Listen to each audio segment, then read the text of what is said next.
Hello বন্ধুরা, আমি তোমাদের শিল্পী চলে এসেছি আবার একটা নতুন ভিডিও নিয়ে। কিন্তু আজকের ভিডিওটা অতটা ভালো না, কারণ আজকে আমার ভালো লাগছে না। কারণ আজকে আমার ছেলের প্রচণ্ড শরীর খারাপ হয়েছে, রান্না বাড়ারও সময় পাইনি। এখন বাজে বেলা 12টা।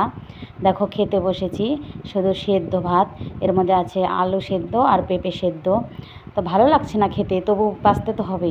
আমি যদি সুস্থ না থাকি তাহলে ছেলেকে ভালো করব কী করে বলো? তার জন্য এই যে কিছুটা খেয়ে নিচ্ছি, কারণ নিজের শরীরে তো প্রয়োজন, ওর যত্ন, রাত জাগা এগুলো করতে খুব কষ্ট হয় জানো। তারপর সকালে উঠে আজকে অনেক কাজ করেছি, ওকে ডাক্তারের কাছেও নিয়ে গেছি আবার, কিন্তু রান্না করার সময়ই পাইনি। তাই এই যে সেদ্ধ ভাত এখন বেলা 12টার দিকে একটু খাচ্ছি। আর দেখো আজকে অনেকটা দুঃখের খবর, আমার ট্রাইপডটা ওটা ভেঙে গেছে। কত কষ্ট করে টাকা জমিয়ে এই ট্রাইপডটা আমি কিনেছিলাম, আজকে ট্রাইপডটা ভেঙে গেছে। আর ওই দেখো গাছে একটা কাঠবিড়ালি, তার জন্য তোমাদেরকে একটু জুম করে দেখাচ্ছিলাম। এখন ভেঙে গেছে, সেটা তো আর আমি কিছু করতে পারবো না, কিন্তু ওটা নিয়ে বসে থাকলে তো হবে না, আমাকে তো এগোতে হবে।